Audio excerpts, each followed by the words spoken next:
Have you ever wondered what games you should keep or you should lose? Find out here at Purge Reviews.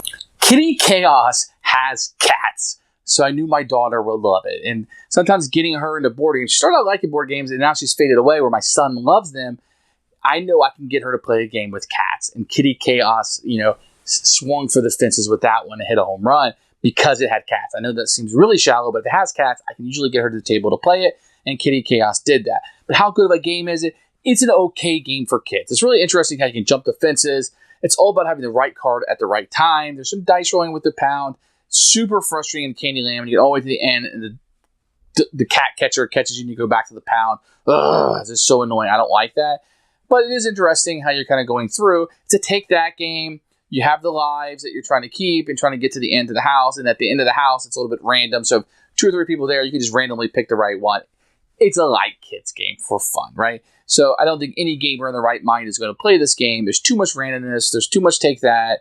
There's just too much silliness involved. But firmly planned for children, which is what it's intended for, it does add a little bit more than your run-of-the-mill IP. Let's go to Target and buy a game. You got decisions to make. Even though they take that decision, they're decisions that kids aren't used to. Now, the box has 8 up. You can play a little bit younger than that. They just have to be okay with somebody stomping them down with a card and losing lives. And, you judge whether your child is good with that or not. Mine are fine, so we have a really good time with it. Now, I do flex the rules a little bit with the younger ones just to make it more playable, especially if they can't read and match icons and stuff. And that's fine. The game flows fine. All you're doing is racing. I'm telling you, as a parent, though, it can be frustrating when you get to the end. You might even want to take that pound car out, even though it's kind of a catch-up mechanic. You really don't want to get to the end of the game and have somebody go back to the front because it will take forever to get back to the end. It's that whole Candyland mechanism. I don't really like that, but it's in the game. And there's some strategy about where you're moving the pound car, and you're rolling the dice and trying to land on somebody. You can really seem to get stuck in the junkyards, and we get that super kitty. It's like super powering that you can move anywhere, 4 spots, you jump fences, go where you want. I almost wish that was a catch-up mechanic where assuming the lead gets it, it just helps the leader that much more, and so be it. But this is one I would recommend for really families, and I'm going to say we're going to keep it because we have a cat fan in the house. Here's Kitty Chaos. You're going to see a very dynamic board with, of course, is he skateboarding, jumping in the air, whatever he's doing, dogs and cats, and, it's just a cute little thing for kids. You're going to get a board that will unfold, and you're going to get a bunch of houses and picket fences, and junkyards, and all kinds of things. Very colorful. The board's actually really good quality. I like it quite a bit. And the colors kind of pop out. You got your start and your finish. You can easily see what you're doing on this awesome board. You're going to get a rule book, which we'll look at in a little more detail. You're going to get these little life points that will represent a very small little cardboard pieces and regular dice. Everybody will pick a cat. Each of the standees are a little bit different. They don't do anything different. They're just kind of like the player colors and what type of cat you want. But my kids have had a great time laughing at them. They're scaredy cats and they're doing funny things.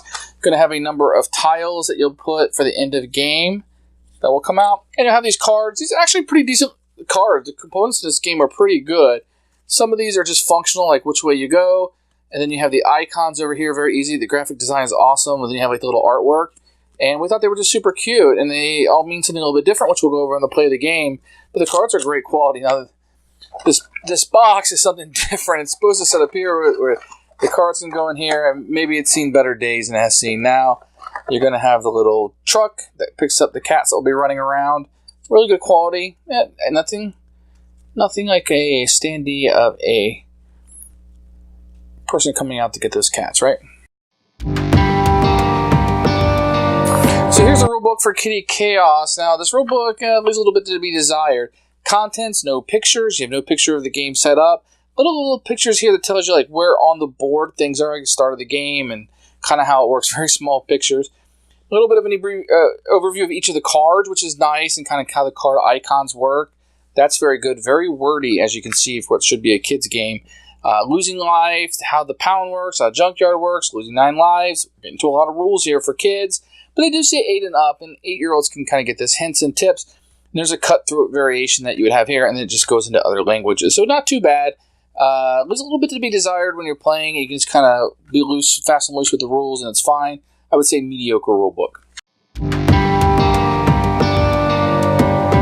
Each of the cats will start on the start space. The pound truck will start on the city pound. you will have these houses down here. These will be random. They will have colors assigned to them, but these will be random on a 1, 2, 3, 4 spot at the end of the game. You'll have this marker here, which will tell you to flip over if the play turn changes. You'll have your chaos cards here. Everybody will get 5 cards, and everybody, guess what? Will get 9 life tokens to start the game out, and you'll be ready to go. Each player will play 1 card on their turn, utilize it, and go to the discard pile. The main card you'll be using are these run cards, and they kind of tell you where they can run to. That's what these icons. They can run into a building or on a road. So you would play this into the discard pile, and then your cat would move 2 spaces, 1, 2. Or you can move into, say, a house space. And the reason why you would do that is you may play a card that will let you jump a fence. So if somebody plays something, you can do one of these jump the fence cards, and you can jump over the fence. Without a jump the fence card, you just kind of get stuck there for a while. Now, if you look at, there's some reaction cards people can play, get out of that yard, and they can play this if you're in a purple or the orange house, which is a commercial building, and they can make you get out of the yard, and you have to go running. So if you were there, and somebody played this hose card, get out of there, then in reaction to that, you can play the fence, and you would jump the fence to get out of there. If you don't have a jump the fence, then you have to go back out on the road. Now you have these red cards that people will play if you're in a certain location. So this would be if you had your guy in a shop. Let's say your cat was in a disco shop, and he played this. You could get out of it by playing a reaction card, but if you didn't have a reaction card, you're going to have to lose some of your lives. In this case, you would have to lose 3 lives. So you would give up 3 of your lives, put them in here, and now you'd be down to 6. So there are reverse cards you can also be played. Think about Uno. So you'd play this in the discard pile, and then you would change the direction of what's going. Sometimes it'll be important just based on it's the only card you got, but also based on who you want to attack, etc. Now the dull cards, which there are a few of, and there's bad kid cards, and they will work in the certain buildings, which are here on the icon, work the same way as a shopkeeper. This one can work in the junkyard here. There's some junkyard spots on the board. And basically what that means is that, once again, if you can't play a reaction to it, you will lose 2 health. So that's a little bit of a take that. The junkyards aren't particularly interesting because you can't run out of them. You would have to jump a fence. So if you get stuck in a junkyard, that can be a dangerous spot to be, which can lead to somebody playing the junkyard card, which if you're adjacent to a junkyard and somebody plays a junkyard card, you immediately run into the junkyard. So that can be a really fun thing to play if somebody... So it can be dangerous as kind of hanging out here in front of the junkyards. If somebody were to play the round van, so what you would do is you would roll the dice, and then you can move the pound car in a certain way. And if he's able to catch a cat for any reason, he would send him back to the city pound, and you basically would have to start over from the beginning. There's also catnip cards that allow you to miss a turn. How much fun is that? And then you have the best card in the deck, the Super Kitty, the one everybody wants to get. And basically you can run 4 spaces through anything that you want to go to, and you just run. So 1, 2, 3, 4. If you're here, 1, 2, 3, 4. So you can really make a catch-up mechanism here with that Super Kitty, but if you're ahead and you randomly get it, so be it. You can also step on these extra life spots, which will give you extra life. So let's talk about the ending. So when you get down here, what you're trying to do, each one of these houses on the other side will have a match. So this will be the blue one, and this is where the blue guy is trying to go. Now when the game starts, you don't know which one you're going after. Here's where green. So this is purple. Purple will be trying to find her owner, which is right here. So if it goes here, you would look at, oh, that's not me. But that gives everybody the information to know that that's not purple. And if purple went here, that's not purple. So you kind of guess. It's a little bit of a random ending. If you go to the correct one, then you win the game. So that's Kitty Chaos. Who should buy this game? This is going to be strictly for families with, I would probably say 6 to 12 is a sweet spot. You got somebody who likes take that games. This is going to be it. But I don't know if that theme is going to be for, older people. Maybe they want to play with kitty cats. Or if you're like take that games like Uno and stuff, and you want to get your kids into something else, this might be a good stepping spot. But this is going to strictly fall in for kids or fans of take that. It's a roll and move in some aspects with the pound card that's moving around. But the movement of the main character is going to be through card play, which is really great to get your kids into. Get them away from that roll and move, which is so antiquated, and get them moving with cards and saving their cards and how they're going to move, and using those cards more strategically when somebody attacks them to jump the fence, and etc. So there's a little bit of strategy in this that you can introduce your children to, and I like that aspect. It's not a groundbreaking game in any respect, but I think that it's fine for kids. And if you have a cat lover in the house, boom, you just won Dad of the Year or Mom of the Year because they will like all the different cats.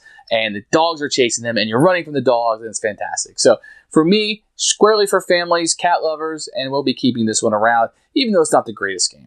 Thanks for watching the video. I really appreciate you tuning in. If you liked it, please like it and hit that little subscribe button. That really helps out the channel, lets us know that you're getting the videos that you want. If you agreed or disagree with what I said, feel free to comment below. I'd love to hear what you have to say, and I promise that I will comment back. Thanks for watching, and everybody else, keep playing.